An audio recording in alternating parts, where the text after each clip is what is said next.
विकासवाद के सिद्धांत को सबसे विनाशकारी झटकों में से एक वह खोज थी जो उस छोटे सर्पिल कोडबुक के रूप में जानी जाती है, जिसे आनुवंशिक जानकारी के रूप में डीएनए कहा जाता है। चार्ल्स डार्विन ने 1800 के दशक के प्रचलित सिद्धांत को स्वीकार किया कि पर्यावरण द्वारा उत्पन्न भिन्नताएं संतानों द्वारा आनुवंशिक रूप से विरासत में मिल सकती हैं। उन्होंने इस सिद्धांत का उपयोग जिराफ की लंबी गर्दन की उत्पत्ति को समझाने के लिए किया। उन्होंने कहा, और मैं उद्धृत करता हूं, कि वह लंबी गर्दन अंगों के बढ़े हुए उपयोग के विरासत में मिले प्रभाव थे। दूसरे शब्दों में डार्विन यह कह रहे हैं कि जिराफ ऊंचे पत्तों के लिए अपनी गर्दनें खींचते थे, जिससे उनकी गर्दनें लंबी हो जाती थीं, जो उनकी संतानों को विरासत में मिलती थीं। वैसे यह वही सिद्धांत है जिसे आप आज भी धर्मनिरपेक्ष दुनिया में बार बार सुनते हैं। लेकिन सच्चाई, और यह एक सच्चाई है जिसे आज दबाया जा रहा है, यह है कि आधुनिक आनुवंशिकी ने उस सिद्धांत को गलत साबित कर दिया है। अब हम जानते हैं कि जिराफ की गर्दन की लंबाई उसके आनुवंशिक कोड द्वारा निर्धारित होती है, उसके भगवान द्वारा निर्मित डीएनए द्वारा। बिल्कुल भी नहीं, लाखों वर्षों तक ऊंचे अंगों तक पहुंचने के लिए खींचने से। प्रिय, जब आप बाइबल के सृष्टि विवरण पर विश्वास करते हैं तो आप समझते हैं कि भगवान ने हर पशु प्रजाति को उनके डिजाइन के अनुसार कार्य करने के लिए बनाया। उस प्रजाति के भीतर संशोधन हो सकते हैं, लेकिन वह प्रजाति जो कुछ भी विकसित करती है उसे आगे नहीं बढ़ा रही है। यह भगवान के आनुवंशिक निर्मित कोड का बिंदु है, और यहां एक बड़ा बिंदु है। वास्तव में यह वह बड़ा बिंदु है जो भगवान अय्यूब से कहने जा रहे हैं कि भगवान ने हमें भी बनाया है। हम एक डिजाइनर द्वारा बनाए गए ग्रह पर रह रहे हैं, डिजाइनर द्वारा बनाए गए शरीर के साथ हमारे डिजाइनर निर्माता भगवान के निर्देशन में। आप देखिए, जब भगवान अंततः अय्यूब से बात करने के लिए प्रकट होते हैं तो प्रभु उससे प्रश्न पूछना शुरू करते हैं। और वे प्रश्न किस बारे में हैं? खैर, नक्षत्रों, तारों, पृथ्वी, पानी के बारे में।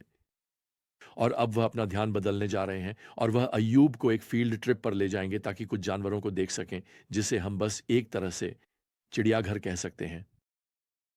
प्रभु अय्यूब को दिखाने जा रहे हैं उनकी सृष्टि के प्रति देखभाल, सबसे छोटे जानवरों से लेकर सबसे बड़े तक। और जो संदेश वह अय्यूब को भेजने जा रहे हैं वह स्पष्ट हो जाता है, और यह यहां है। यह बहुत सांत्वना देने वाला है। यदि भगवान अपने पशु सृष्टि को डिजाइन और देखभाल कर सकते हैं तो बस कल्पना करें कि वह मानव जाति की कितनी अधिक देखभाल करेंगे। अब सबसे पहले भगवान यहां अय्यूब से शेर के बारे में पूछते हैं, अध्याय 28 के पद 29 से शुरू करते हुए। क्या आप शेर के लिए शिकार कर सकते हैं, या जब वे अपनी मांद में दुबके होते हैं या घात लगाते हैं तो युवा शेरों की भूख को संतुष्ट कर सकते हैं उनकी झाड़ियों में? खैर, सच्चाई यह है कि अय्यूब शायद शेरों के खाने के पैटर्न की परवाह नहीं करता, और न ही उसे इस बात की परवाह है कि वे फिर कभी खाएंगे या नहीं। मुझे याद है कि कुछ साल पहले अफ्रीकी रिजर्व में एक जीप के अंदर बैठे हुए मैं शेरों से 1 या 2 फुट की दूरी पर था। वे शेर बहुत विशाल थे। वास्तव में उनमें से एक जीप के पास से गुजरा और उसकी पीठ मेरी खिड़की की दहलीज के नीचे तक पहुंच गई। हालांकि मेरी खिड़की बंद थी, और मैं आपको बता सकता हूं कि यह बहुत कसकर बंद थी। मैं उसे गुर्राते हुए सुन सकता था, और यह एक इंजन के धीमे चलने जैसा लग रहा था। खैर, भगवान यहां अय्यूब को याद दिला रहे हैं कि उन्होंने इन शेरों को उनके शिकार करने की प्रवृत्ति के साथ डिजाइन किया है। लेकिन भगवान, जैसा कि हम देखेंगे, मूल शेर प्रशिक्षक हैं।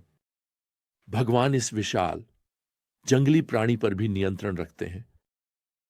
खैर, अब यहां पद 38 में भगवान अय्यूब से एक और जानवर के बारे में पूछते हैं। कौन कौवे के लिए उसका शिकार प्रदान करता है जब उसके बच्चे भगवान से मदद के लिए पुकारते हैं? खैर, भगवान चाहते हैं कि अय्यूब यह जाने कि वह कौवों की और उनके बच्चों की परवाह करते हैं। यदि एक कौवे की देखभाल भगवान की कृपा से होती है तो भगवान कितनी अधिक देखभाल करेंगे अय्यूब की। देखिए, यह वही संदेश है वैसे जो यीशु ने मत्ती अध्याय 6 और पद 26 में चिंतित लोगों को दिया था, जब उन्होंने कहा, आकाश के पक्षियों को देखो। वे न तो बोते हैं, न काटते हैं, न ही खलिहानों में इकट्ठा करते हैं, फिर भी आपका स्वर्गीय पिता उन्हें खिलाता है, जो यह कहने का एक और तरीका है कि भगवान उनकी परवाह करते हैं। लेकिन फिर प्रभु ने उस श्रोताओं को अपने उपदेश में यह जोड़ा, क्या आप उनसे अधिक मूल्यवान नहीं हैं? क्या आप पक्षियों से अधिक मूल्यवान नहीं हैं? या से आप जानते हैं, मुझे लगता है कि यह एक संदेश है जो आज हमारी दुनिया को सुनने की जरूरत है। देखिए, जब सृष्टिकर्ता भगवान को अस्वीकार कर दिया जाता है, तो पशु जीवन को ऊंचा किया जाता है और मानव जीवन का अवमूल्यन किया जाता है। तो क्या आज एक अजन्मे चील के अंडे को कुचलना अवैध है, लेकिन आप एक अजन्मे बच्चे की जान ले सकते हैं बिना किसी कानूनी दंड के। आज जसते हैं कि क्या है, यह भगवान के सृजित क्रम का एक दुखद उलटफेर है, जहां पक्षी लोगों से अधिक महत्वपूर्ण हैं। अब मुझे यह बताने दें कि भगवान एक अजीब पक्षी का वर्णन कैसे शुरू करते हैं। यहां अध्याय 29 और पद 13 में शुतुरमुर्ग के पंख गर्व से लहराते हैं, लेकिन क्या वे प्रेम के पंख और पर हैं? क्योंकि वह अपने अंडों को धरती पर छोड़ देती है और उन्हें जमीन पर गर्म होने देती है, यह भूलकर कि कोई पैर उन्हें कुचल सकता है और जंगली जानवर उन्हें रौंद सकता है। भगवान ने उसे बुद्धि भूलने दी है और उसे समझ में कोई हिस्सा नहीं दिया है। दूसरे शब्दों में, वह ग्रह की सबसे बुद्धिमान पक्षी नहीं है। लेकिन शुतुरमुर्ग एक काफी दिलचस्प पक्षी है। वास्तव में यह आज के समय का सबसे बड़ा जीवित पक्षी है। एक वयस्क का वजन 300 पाउंड से अधिक होता है और यह 9 फीट ही ऊंचा खड़ा होता है। इसके पंख होते हैं, लेकिन यह उड़ नहीं सकता। पहली सदी के रोमन प्रकृतिवादी प्लिनी शुतुरमुर्ग के बारे में लिखने वाले पहले लोगों में से एक थे। अनजाने में अपनी गर्दन को झाड़ियों में छुपा लेता है, यह सोचकर कि यह सुरक्षित है क्योंकि इसे कुछ दिखाई नहीं देता। और आज हम उन लोगों के बारे में बात करते हैं जो अपनी गर्दन रेत में छुपा लेते हैं, वास्तविकता को अनदेखा करते हुए। लेकिन यहां ध्यान दें कि अपनी सभी अजीब आदतों और अज्ञानता के बावजूद शुतुरमुर्ग को दौड़ते हुए देखना अद्भुत है। भगवान यहां पद 18 में कहते हैं, जब वह भागने के लिए उठती है तो वह घोड़े और उसके सवार पर हंसती है।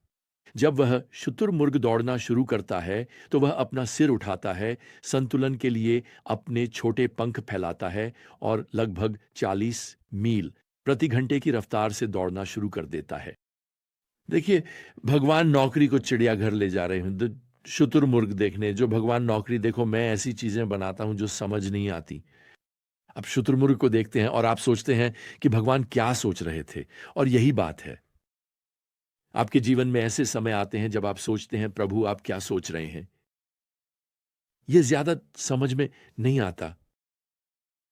खैर, आपके जीवन में ऐसे अध्याय होते हैं जो अजीब के शीर्षक के अंतर्गत आते हैं। दूसरे शब्दों में, यह बस मेल नहीं खाता और आपको मानना होगा कि भगवान के तरीके आपके तरीके नहीं हैं और उनके विचार वे वास्तव में आपके विचार नहीं हैं, जैसा कि हमें यशायाह पर पद 8 में बताया गया है।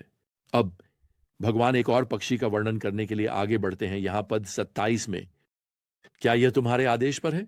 नौकरी की चील ऊपर उठती है और ऊंचाई पर चट्टानी निवास पर अपना घोंसला बनाता है और चट्टानी छोटी पर अपना घर बनाता है। वहां से वह शिकार को देखता है, उसकी आंखें उसे दूर से देख लेती हैं। नौकरी चील के बारे में क्या? एक चील, मैंने सीखा है, आपके घर के ऊपर लगभग 600 फीट की ऊंचाई पर उड़ते हुए वह आपके ड्राइववे पर एक मकड़ी को रेंगते हुए देख सकता है। एक चील को ऐसी दृष्टि के साथ बनाया गया था जो 5 मील दूर एक झील में मछली को कूदते हुए देख सकती है।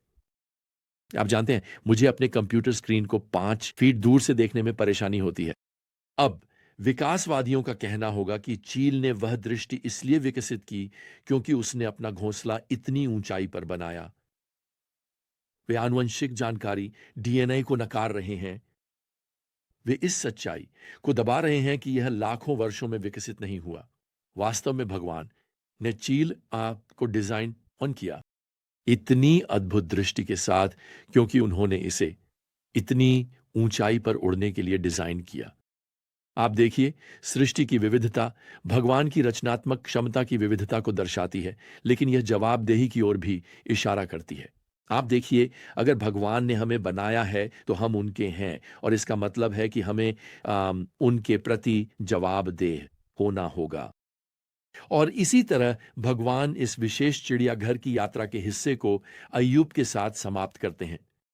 वो कहता है कि यही नौकरी करो, अध्याय 40 और पद 2 में, क्या कोई दोष ढूंढने वाला सर्वशक्तिमान से विवाद करेगा?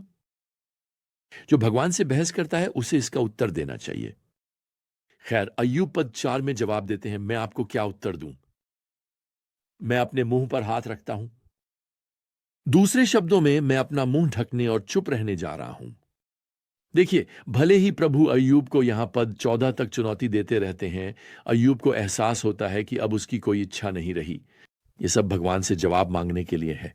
आप देखिए, एक अद्भुत सृष्टिकर्ता की उपस्थिति में अय्यूब ने न सबसे अच्छा उत्तर पा लिया है। रचनात्मक डिजाइन, रचनात्मक देखभाल, भगवान का अपने पशु सृजन पर नियंत्रण हमें उनके अद्भुत डिजाइन, देखभाल और हमारे जीवन पर नियंत्रण की ओर इंगित करता है आज के दिन तक। खैर, इसके साथ ही हमारा समय समाप्त हो गया है। हम अपनी अगली सत्र में फिर से चिड़ियाघर जाएंगे, और जब तक हम अपनी अगली ज्ञान यात्रा पर नहीं मिलते, प्रियजनों, प्रभु यीशु मसीह की कृपा और भगवान का प्रेम और पवित्र आत्मा की संगति आप सभी के साथ हो। आमीन।